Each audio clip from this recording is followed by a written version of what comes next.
ಚಟುವಟಿಕೆ ವಿಷಯ ಲೋಹಗಳು ಮತ್ತು ಅಲೋಹಗಳು.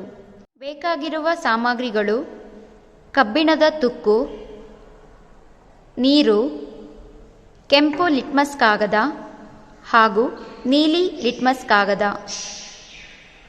ಕಬ್ಬಿಣ, ಆಕ್ಸಿಜನ್ ಮತ್ತು ನೀರು ಇವುಗಳ ನಡುವೆ ಕ್ರಿಯೆ ನಡೆದು ತುಕ್ಕು ಉಂಟಾಗಿರುವುದನ್ನು ನಾವೀಗ ಪರೀಕ್ಷಿಸೋಣ.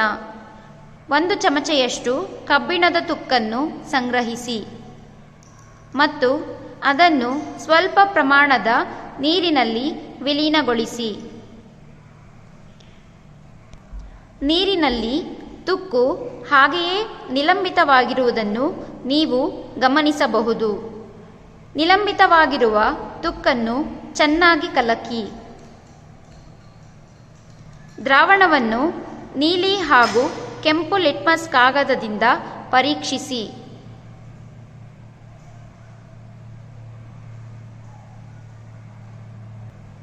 ನಾವು ಇಲ್ಲಿ ಗಮನಿಸುವುದೇನೆಂದರೆ, ಕೆಂಪು ಲಿಟ್ಮಸ್ ಕಾಗದವು ನೀಲಿ ಲಿಟ್ಮಸ್ ಕಾಗದವಾಗಿ ಪರಿವರ್ತನೆಗೊಂಡಿದೆ.